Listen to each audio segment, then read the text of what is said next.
Hi, I'm Bob with Easy Estimator. I wanted to go through the AI profit setup for you.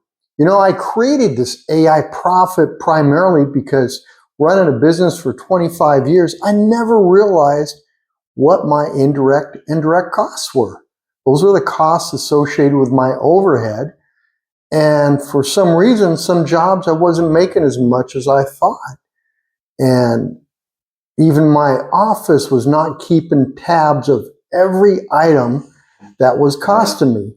And so in the Easy Estimator, you're able to do that, and it will show you what your actual profit is after you deduct for your overhead and expense, which includes direct and indirect costs, job costs. So it's probably the best thing you ever had, because for 20 years, I never realized how important it is to my profits on my jobs. So I'm going to go through it on how to set it up. It's fairly easy. You only have to set it up one time just to get it into the app. And once the app's set up, unless your costs change, you don't have to change it again. So let's start off. First of all, we're in the dashboard right now. We're going to hit the four dots on the left of the dashboard. We're going to go to the menu. As you scroll down, you're going to see global settings. You want to click on that. Then you want to click on global settings for profit budget. It's going to open up a window. It sees total estimated annual jobs.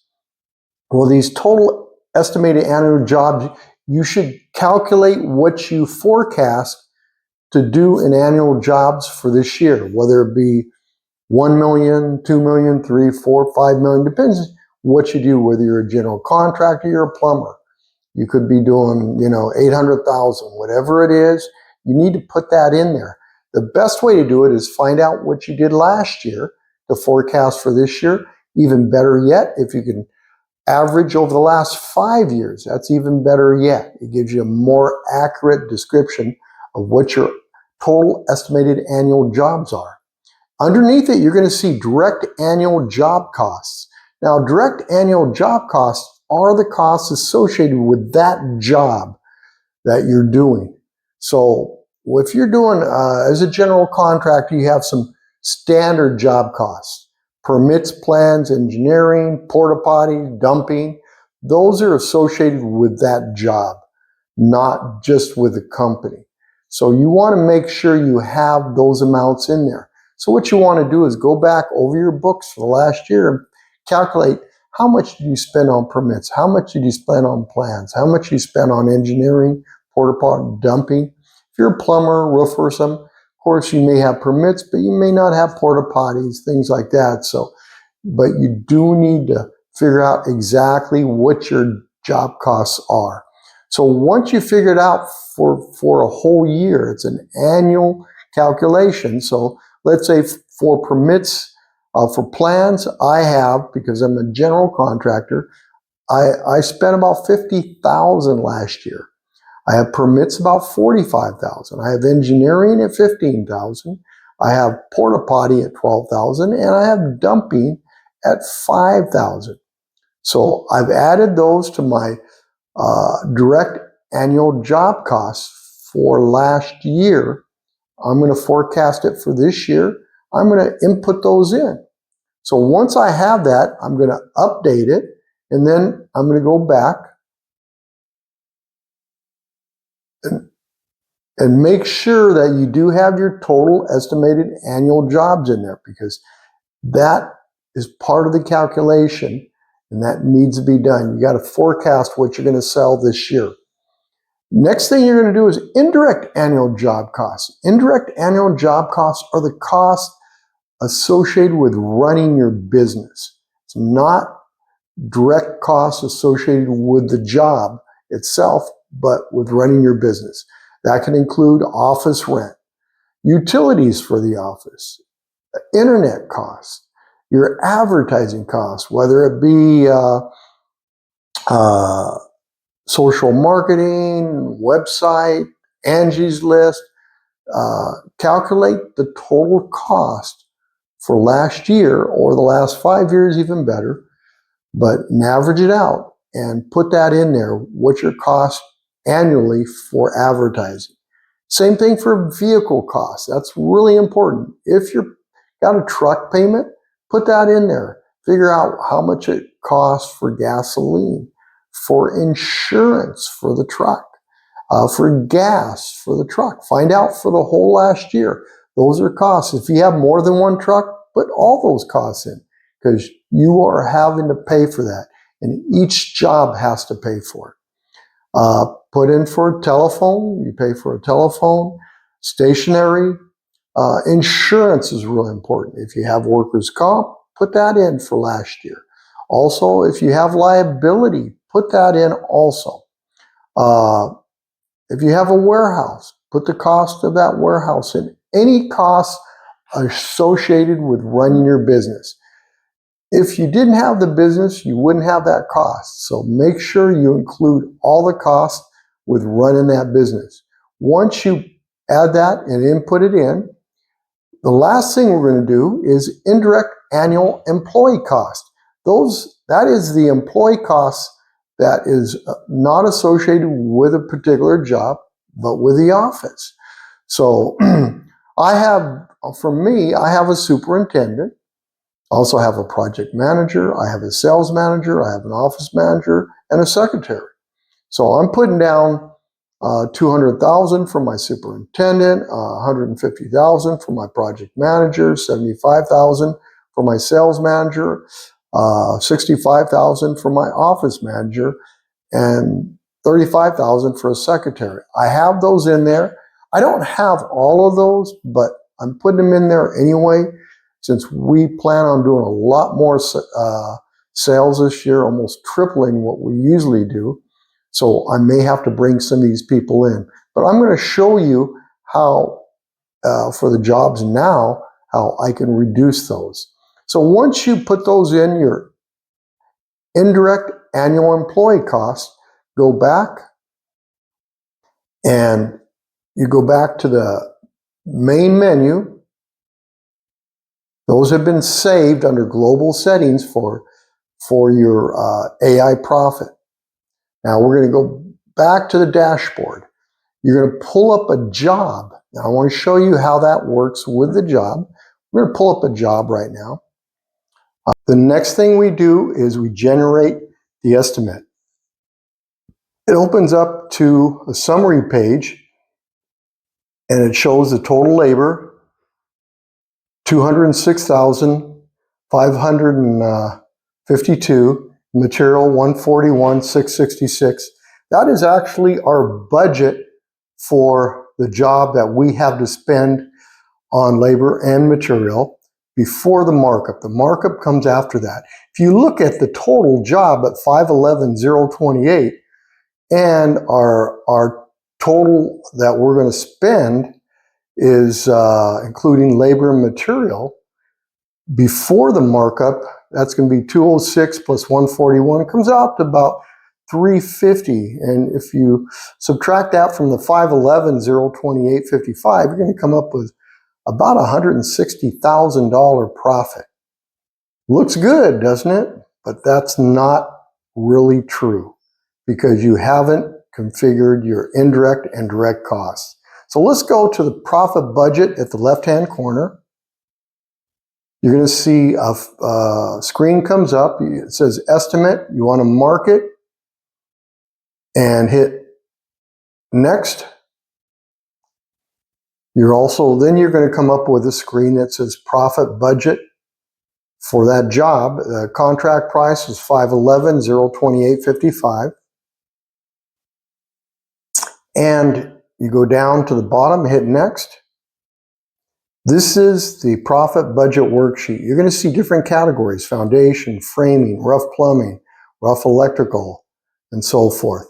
These are the actual budgets you have for the job. This includes line item expensing.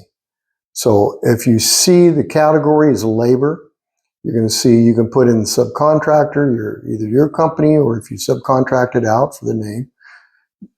You have a budget of $27,150. You can actually put in the actual cost. If it costs you less, then you're making that much more into your profit. If you're making more, if you're doing it for more, then you're losing money on it. So it should be fairly accurate. This budget is coming straight from your estimate. So you'll know if you're bidding it correctly. Same thing for the material. You can put in who the supplier is, whether it be a concrete company or Home Depot furnish the lumber for the forms. And then you actually have a budget of $13,500. Your actual is what you actually spent on it. So if you want to get right down to the dollar, you want to go ahead and include your line item expensing for the whole job. You don't have to. It still works without it, but if you want to get really accurate, you want to do it. Now, as we scroll down to the bottom, you're going to see three different lines: direct job cost, indirect employee cost, and view the profit budget at the very bottom in the green. We're going to go through each of these items and show you what they mean. Their direct job cost is actually costs that are related directly to a job. These are recurring costs that happen over and over. And you actually fill it out under your global settings for last year. How much you spent on plans. Well, what the Easy Estimator does is it takes a percentage of that, calculates it out and says, okay, you should spend this much on this job. It's going to forecast it. Now, it may not be correct, but it's based on the total that you put in for last year. So you want to make sure that your total is accurate. So check your plans. It takes a percentage and puts it in there. Also, there's permits, same thing. It will forecast what your permits should be. Engineering also, you've got porta potty, dumping, and commission. These are all forecasted items based on this year from the last year or the previous 5 years.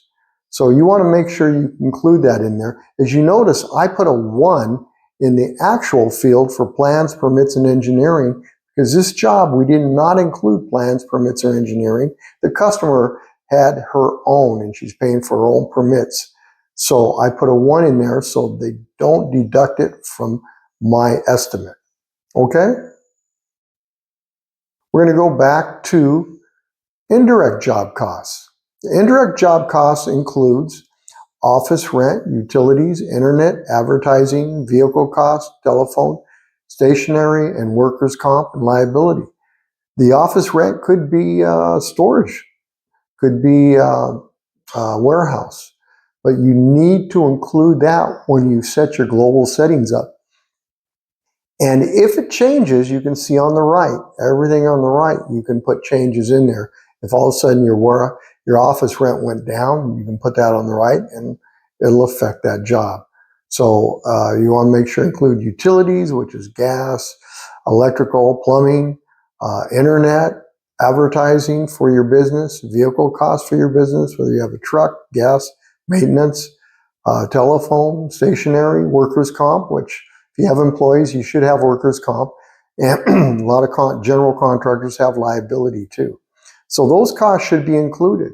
So what I want to show you next is let's go back to the indirect employee costs. Those are employees that are not associated with a job, but with your business. So you got superintendent. That is an employee that's associated with all the business, all the jobs. So it wouldn't be under direct costs, it's indirect cost. You've got project manager, same thing, sales manager, office manager, and secretary. Now, I do the superintending, so I put a $1 because that's all I want to charge to that. The rest of it's going to go to my profit. Project manager, same thing. I'm a project manager on the job, so I'm only going to put $1 in there, and that's going to charge to, that's going to give the rest of the money to my profit. And the reason I did that is because in case I do hire a superintendent, I can take out the 1 and it'll charge that 20,000 to the job for the superintendent. So that means I'm going to have to run more jobs, make better profits. All right, and the last thing was the secretary. We don't have a secretary, but we do have an office manager. So I left the office manager and the sales manager blank. Okay, so that tells you exactly what these fields stand for. Now let's go to the profit budget. You see that at the bottom, view profit budget? Press that, you're going to get another screen. Shows total indirect and direct job costs. You've got 72,000 of direct job costs. You'll see it on the left and the right because one is the budget and one's the actual. So there's no difference. The next thing you see is a total project cost, 348,218. That is actually the cost of the job itself. So when you add those two together, your total job costs come out to 420,816, and that includes the indirect and the direct job cost. Your total profit came out to 90,000 to 1190. Now that may seem pretty good. It's about 70%. It's not bad, but can I improve it? Well, yeah, I can. Let me show you how. That's one good thing about the AI Profit. It can show you how you can improve your profits just by working the numbers. Let's go back to the direct job costs. Let me see what I can do on the direct job costs. You know, I'm going to reduce my porta potty to half. I'm going to make that about $600. I'm going to reduce my commission. I'm going to sell the job myself so I don't have to pay commission. Okay. Then let's go to the indirect job costs.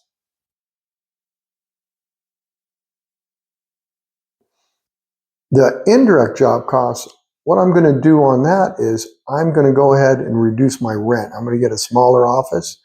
So I'm going to reduce it to half.